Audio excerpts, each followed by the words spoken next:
Livro do Êxodo, capítulo de número 4. Vamos seguir o mesmo protocolo de ontem. Vamos ter um primeiro parte, depois um intervalo, e depois do intervalo, a última porção. Vamos até as 22h15 e 20 aí, para finalizar. Vai ser uma noite maravilhosa. Capítulo 4, verso de número 10, por favor.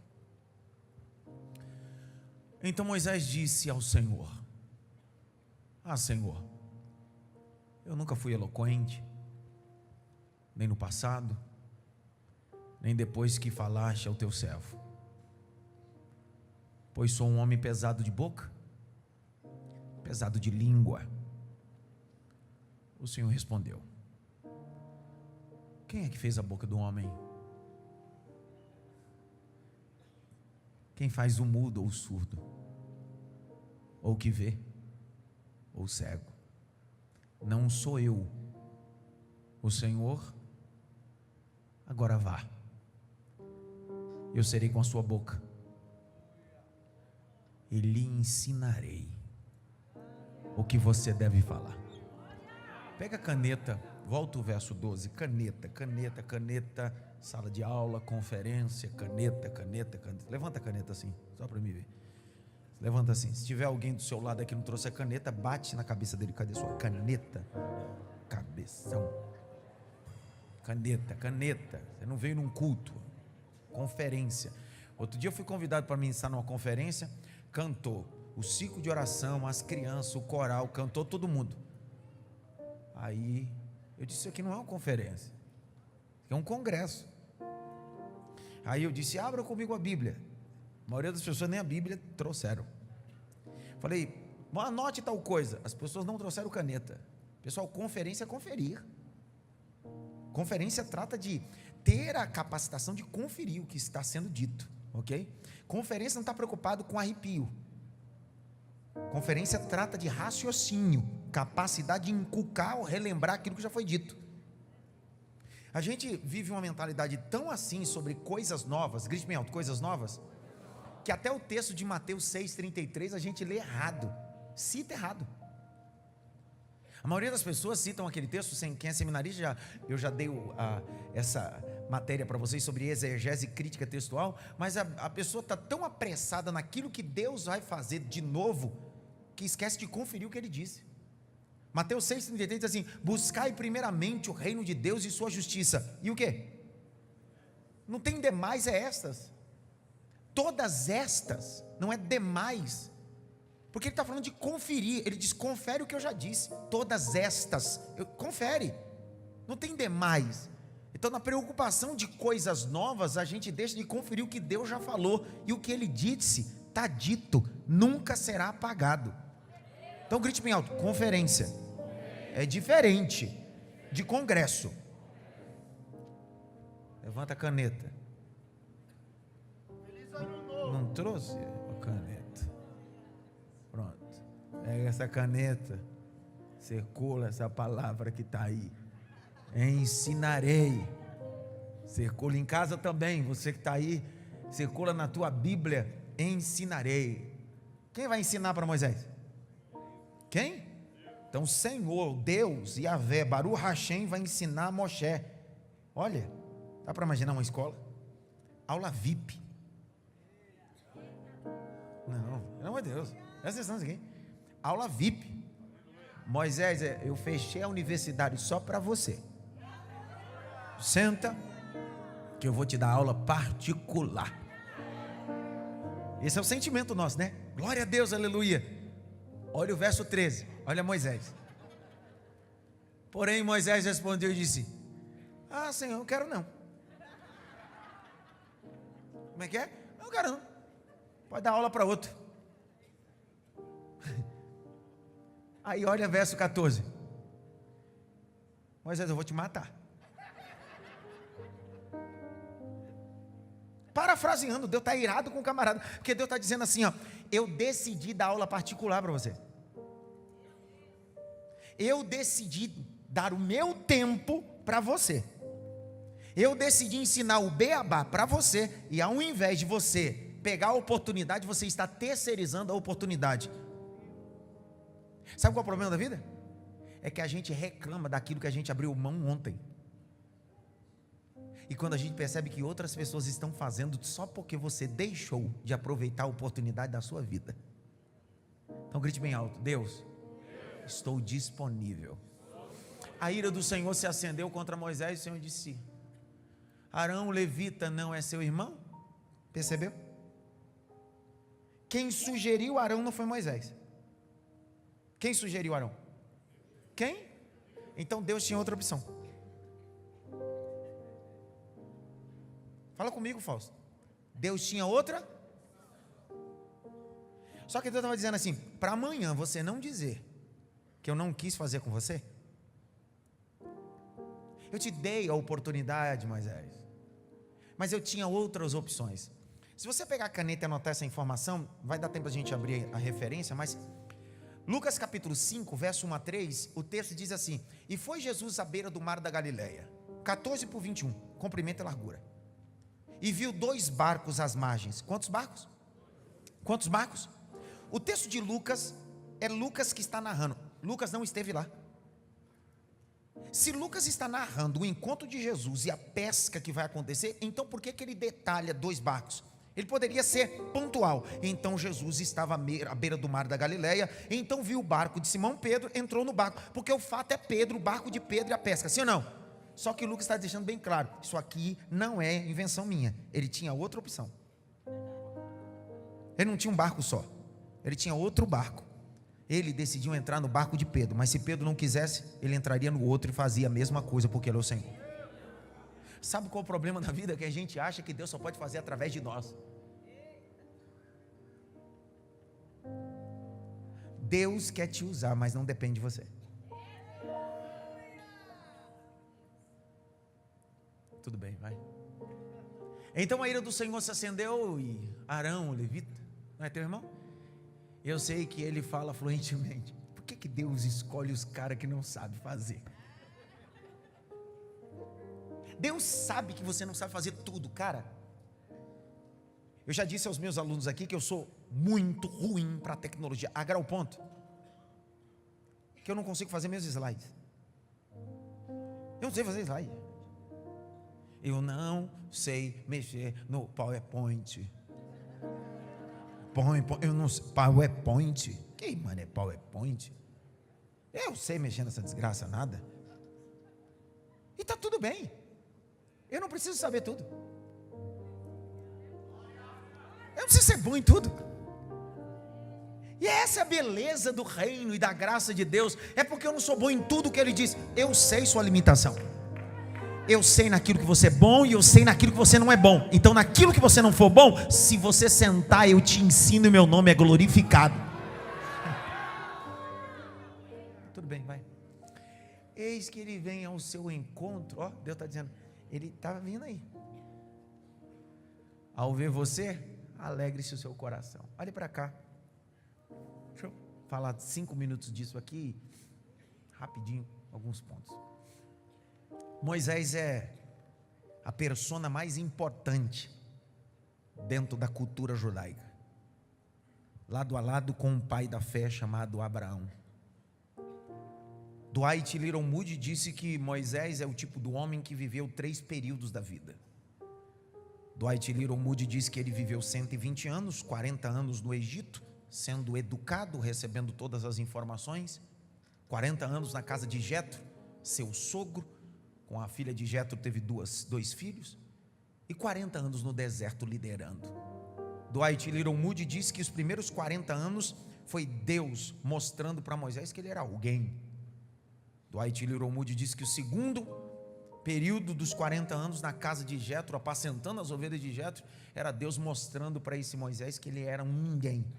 E o último período, que são os últimos 40 anos, quando ele vai viver dos 80 até os 120 anos, liderando o povo no deserto, é Deus mandando uma mensagem para ele.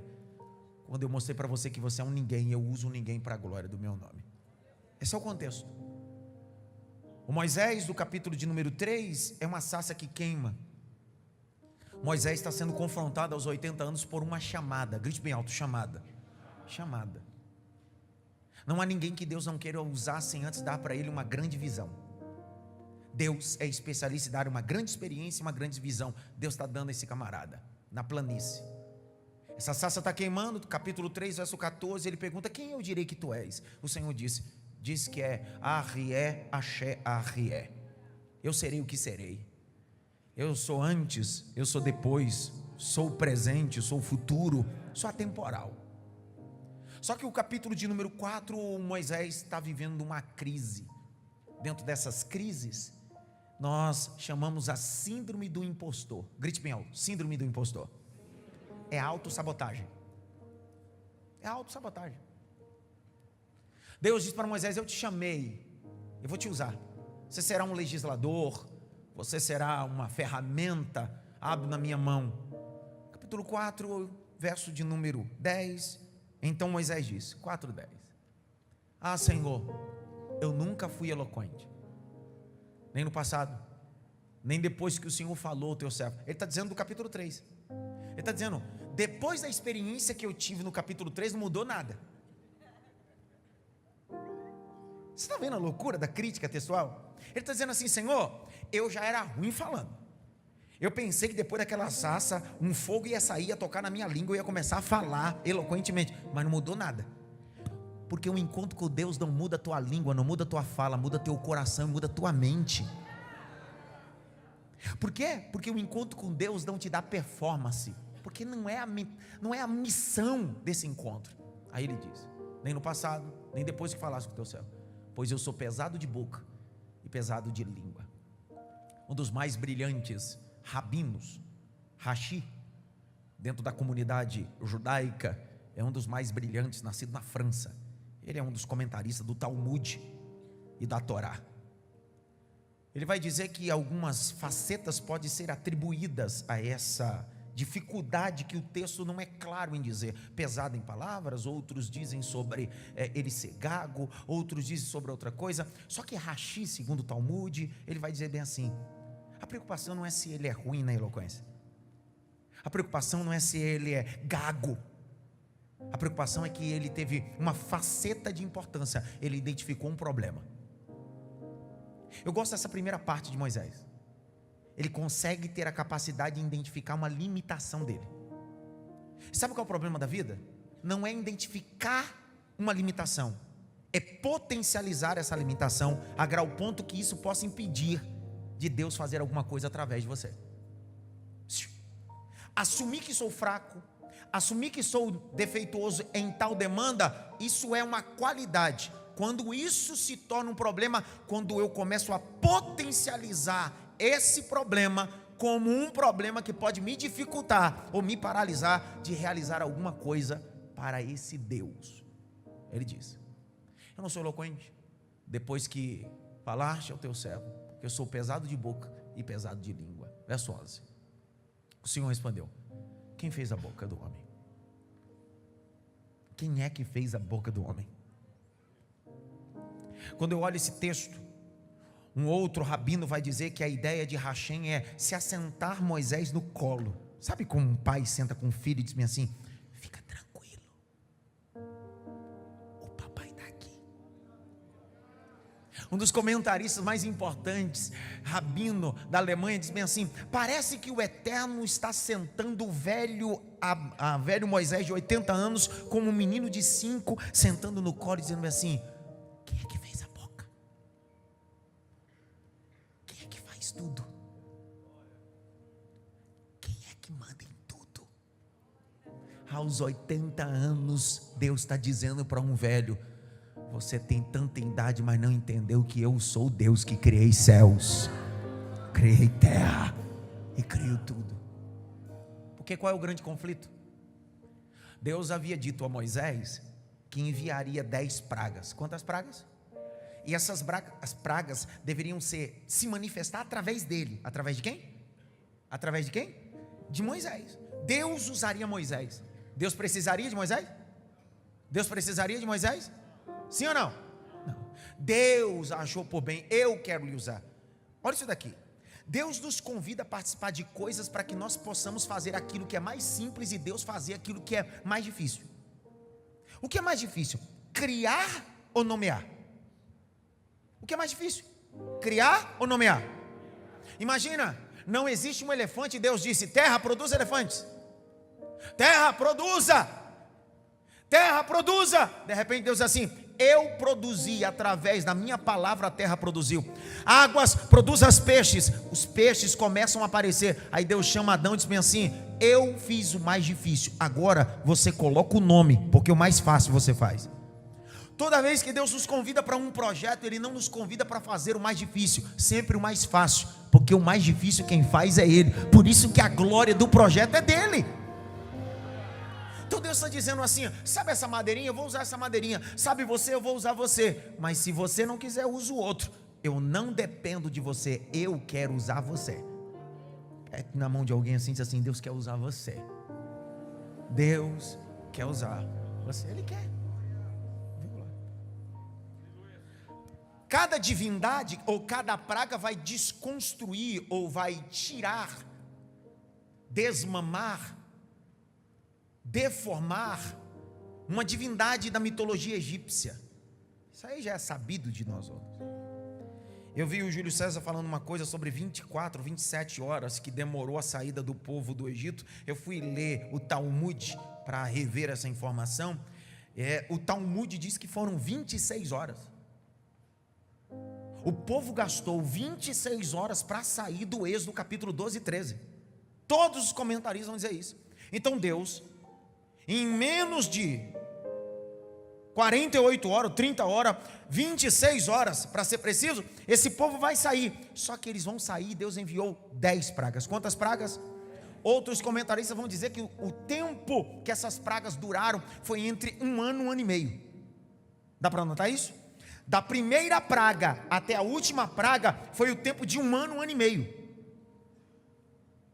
Existem divergências de comentaristas, mas vamos pensar em 1 ano. Então, durante 1 ano, Deus enviou 10 pragas. Quantas pragas? 10. Deus enviou 10 pragas para tirar o povo do Egito. Agora olha o detalhe. Êxodo capítulo 20, quando Moisés sobe e Deus entrega as leis. Quantos mandamentos são? 10. Quantas pragas? Quantos mandamentos? 10 pragas foram para tirar o povo do Egito. 10 mandamentos era para tirar o Egito de dentro do povo. Porque não dá para tirar o Egito se não for através do estudo da palavra e do ensinamento. O que Deus estava dizendo é o seguinte: nunca haverá uma ruptura aqui dentro se não tiver exposição daquilo que eu escrevi, que é a minha palavra. Toda vez que você foge do ambiente do ensinamento, você está dizendo: eu saí do Egito, mas prefiro ficar com o Egito dentro de mim. Toda vez que você se reprime, se distancia do ambiente do ensino, você está dizendo: eu prefiro ficar com esses deuses mitológicos dentro de mim. Não, eu não estou mais no Egito, mas de vez em quando um rap, de vez em quando uma divindade aparece. Por quê? Porque está dentro de nós. Então Deus estava dizendo: cada mandamento precisa desconstruir uma divindade dentro de você. Terminei dizendo, capítulo 4, verso 10. Eu não sou eloquente. Grite bem alto: eu sei quem eu sou. Eu sei quem eu sou. Você sabe suas limitações? Você tem consciência disso? Tem ou não? Sabe que um sociólogo francês chamado Auguste Comte, a cabeça do positivismo, estabelece algumas coisas, e uma dessas coisas é a religião do positivismo, que é um delta sobre isso. Pensar, fazer. Capítulo 4, verso 11, olha o que o texto vai dizer. Então o Senhor respondeu: quem fez a boca do homem que faz o mudo, o surdo, ou que vê, ou cego? Não sou eu, o Senhor. Aí olha o verso de número 12. Agora vá, eu serei com a sua boca e lhe ensinarei o que você deve falar. Grite bem alto: Deus, o melhor professor. Deus está dizendo para Moisés: eu vou te dar uma aula personalizada. Verso de número 13. Dentro da teologia nós chamamos isso de 14, perdão. Dentro da teologia nós chamamos isso de antropopatia. Dá para escrever? Antropopatia. O que é antropopatia? Antropopatia está dentro da antropomorfismo. Antropomorfismo é dar características físicas a Deus. Grite bem alto: antropomorfismo. Não, mais alto: antropomorfismo. Antropomorfismo é dar características físicas a quem? A boca de Deus, a mão de Deus, os olhos de Deus. Deus não tem boca, Deus não tem mão. João capítulo 4 diz: Deus é Espírito, e importa que aqueles que o adorem, adorem em. Se ele é Espírito, não tem boca, não tem mão, não é alma penada. Então por que a Bíblia está dizendo a mão de Deus, a boca de Deus? É antropomorfismo, dar características físicas a Deus, para que nós possamos codificar o texto de forma linguística dentro do nosso mundo. Ali, então a ira do Senhor se acendeu. Antropopatia, dar características sentimentais a Deus. Deus não se arrepende, Deus não se ira, Deus nem ama.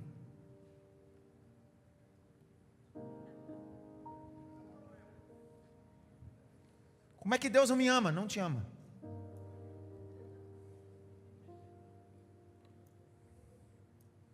Porque se Ele te amar, Ele também se arrepende. Fala comigo, pelo amor de Deus. Dá uma olhadinha pelo menos para trás, assim: bugou agora, foi?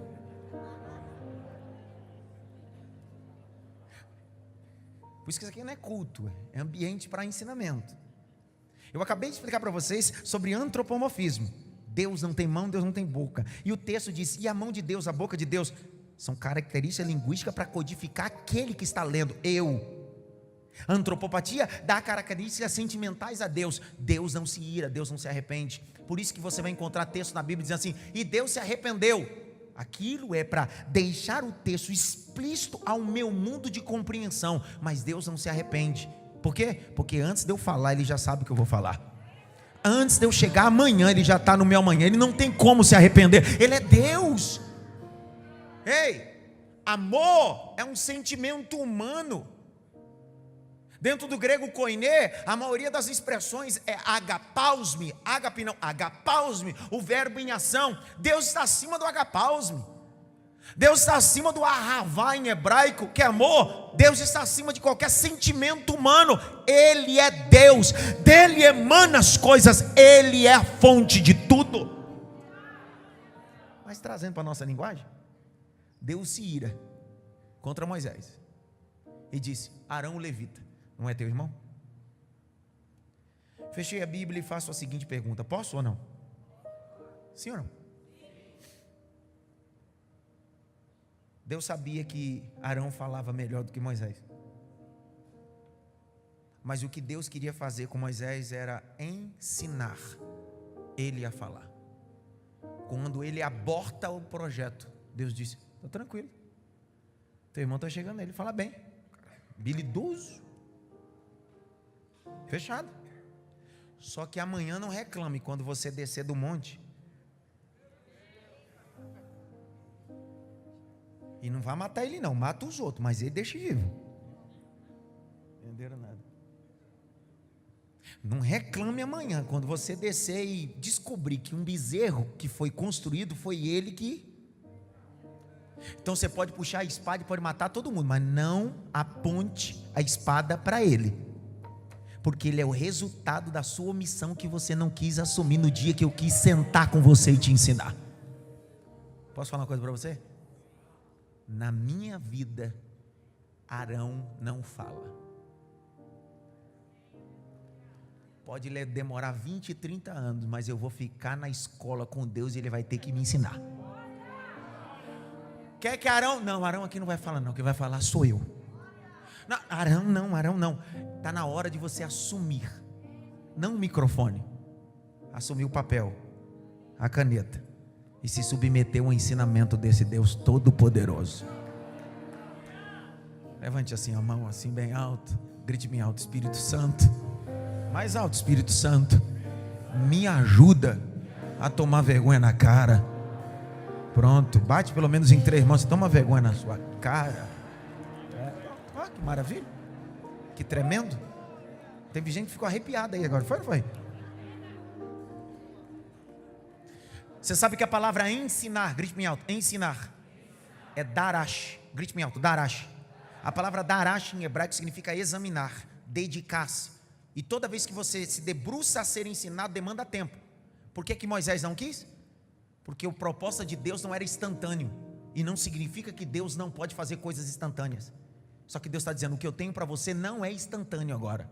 É um processo. Grite bem alto, processo. Olha o que Jesus disse. Aprendei de mim, que sou manso e humilde de coração. Não mudou o caminho, continua o mesmo. É um processo, o ensinamento é um processo. Você é seminarista online e presencial. O segredo da vida do seminarista não é começar. Fazer matrícula todo mundo faz. Primeiro módulo todo mundo faz. Somente quando os módulos começam com hermenêutica, exegese, homilética, apocalipse, eu quero aprender das bestas. Aí quando você termina o módulo sobre escatologia, desculpa, rapaz, o besta da história sou eu, cara, não entendia nada disso. Só que vai chegar módulos dentro do seminário, sociologia, antropologia, filosofia, e aí você vai descobrir, é esse módulo que eu quero te confrontar. Pega papel, caneta, eu quero te ensinar. O seminário não forma pregadores, o seminário forma pensadores. Você não vem para o seminário para aprender a pregar. Seminário não forma pastores. Infelizmente, algumas pessoas dizem assim: eu vou para o seminário para me tornar um pastor. Eu não fiz seminário para me tornar pastor. Eu fiz seminário porque eu já era pastor, é vocação.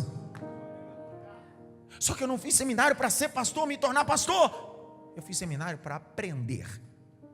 Às vezes, alguém faz a matrícula e no primeiro dia de aula me procura e diz assim: professor, eu sou novo convertido na minha comunidade lá. Eu caí na besteira de fazer a matrícula e vim na primeira aula. Eu não entendi nada. Eu disse, é melhor ensinar alguém que nunca dirigiu do que um motorista viciado que vai tirar a carteira de habilitação. Porque louco e médico e teólogo, todo mundo acha que tem um pouco. Teologia é diferente de culto, irmão. O culto é teologia pastoral. Seminário é ambiente de construir e desconstruir. Amém? Vamos aplaudir Jesus.